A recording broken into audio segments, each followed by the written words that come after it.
Hey guys, how's it going? Preparing here. So recently in Path of Exile, they have released the much anticipated skill Cyclone. So Cyclone is designed to be a lot like the Whirlwind in Diablo 2, and after playing around with it, it does seem to be the case that it is very similar. So Cyclone, it's pretty much Whirlwind. It's point to click. It's not the Diablo 3 Whirlwind where you can just hold your mouse down and move wherever you want. It's point to click there, and it's unlike Diablo 2 Whirlwind that you can't actually change directions to whirlwind into another direction while you're whirlwinding. So it's very committed. So if you see a mob here and you whirlwind to it, you're committed to whirlwinding in that direction.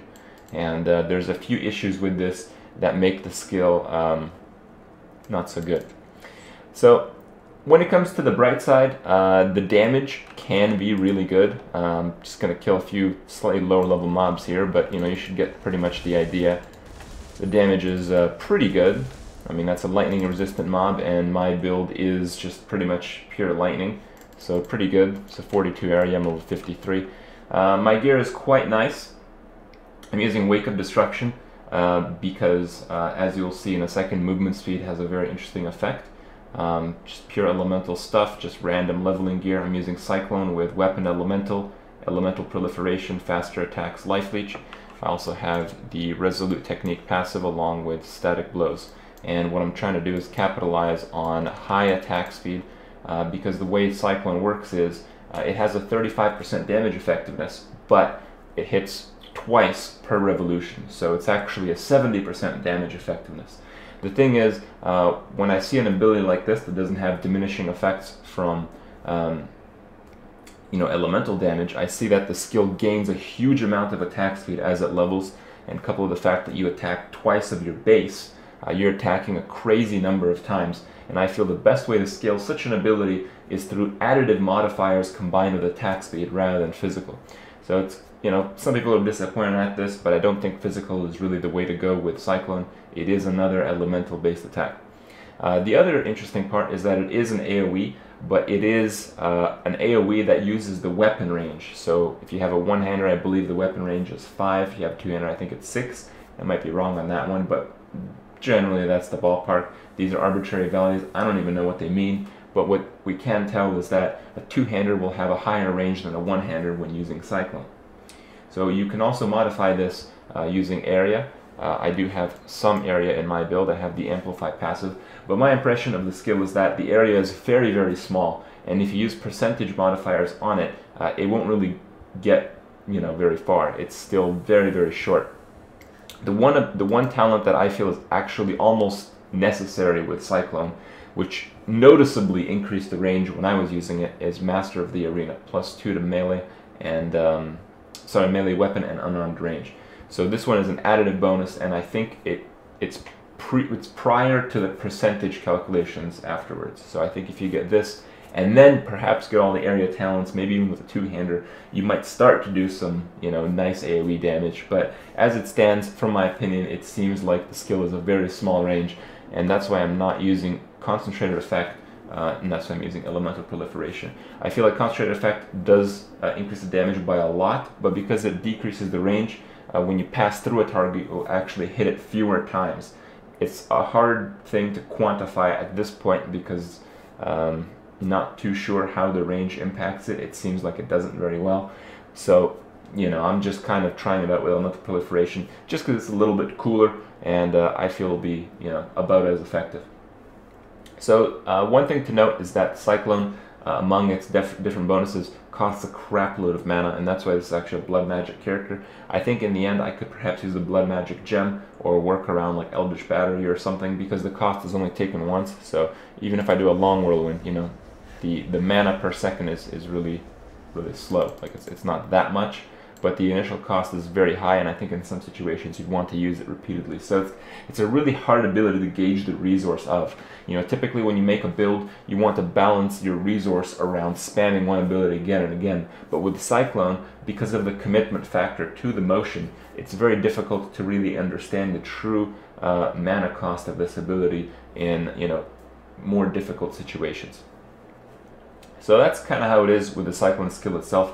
And what I've done to improve it, along the fact that I want to improve the damage through elemental and attack speed, I've also deliberately chosen to not use movement speed. So I'm not using movement speed boots, I don't have movement speed passives, I'm using a heavy shield and a heavy armor. So my movement speed is actually -14. So you may be asking why this is relevant. Well, you can see that I'm whirlwinding very slowly, but I'm doing, the number of revolutions is consistent per second. So if I move slowly through a target, I'm going to hit it much more often. And the way I plan this character is I want the mobs to come to me, and then the mobs are more stacked up so I can proliferate the shock effect. You know, if I had a higher movement speed, which I can mimic by using a perpetual Quicksilver Flask of Adrenaline, I do not have Inner Force, so this will pretty much boost my movement speed to about 50, which is, you know, achievable without any flasks, pretty much passively. And you can see what that looks like. It's much faster, but the number of revolutions per distance you're getting is significantly smaller than I was originally, as you can tell. So that's pretty much the ability. I've decided that by, you know, foregoing movement speed and capitalizing on attack speed, I can move with Whirling Blades, and in theory this does work pretty well. However, Whirling Blades does desync a little bit, and on this subject I really have to give the biggest warning for all the Cyclone enthusiasts out there. You know, I don't usually play with abilities that I know cause a lot of desync like Whirling Blades. I haven't really experimented much in the past because of the issue. So perhaps this is an issue that I'm blowing a little bit out of proportion, but I can say that even without using Whirling Blades and just simply using Cyclone, the desync is almost unplayable. So your character will just teleport around and do all this crazy shit. You really have very little control over your character if you're using this ability, Cyclone.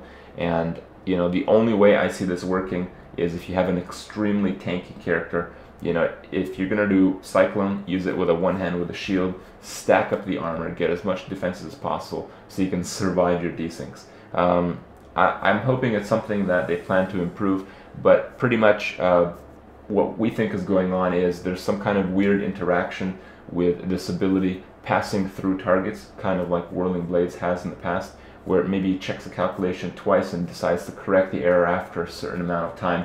And pretty much what the end result is, your character desyncs a lot. When you desync with Cyclone, you're essentially not doing anything. So you're not leeching any life, you're not really gaining anything at all. All you're doing is standing in one place and getting hit by mobs, while on your screen you think you're attacking them, but it is not really the case, and you end up losing your character.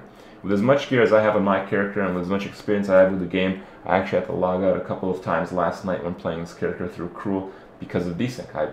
I was attacking mobs, but I wasn't actually doing anything. I was just taking a shitload of damage, and that's why I feel like this build, until they make some adjustments, is not viable in maps in any way, shape, or form if you plan to keep your character on hardcore. So that's just a word of caution. And overall, the ability is pretty cool. I definitely get some nostalgic feel like I did from Diablo 2. When I played Diablo 2, you know, especially in the later years, the only thing that really kept me coming back is making a classic Whirlwind Barbarian. It was just so awesome, so nostalgic, so effective. And you know, I really hope to see this ability in more widespread use, hopefully once they fix some of the desync issues in association with the ability. But until then, I'm probably going to play this character. I think I can get him 2 maps. You know, the content leading up to maps is fairly easy if you have the gear for it, and I have the gear for it, so I should be able to do that, even though I might lag out a few times. But when it comes to doing maps, because of certain combination of abilities or monsters within the maps, it is far too dangerous for me to play using this ability, and I really want to pass on that message to you guys, because you know, while the expectation ability may be high, right now it's very dangerous to use. So keep that in mind, and I hope you guys enjoy the ability as much as I do. See you guys tomorrow.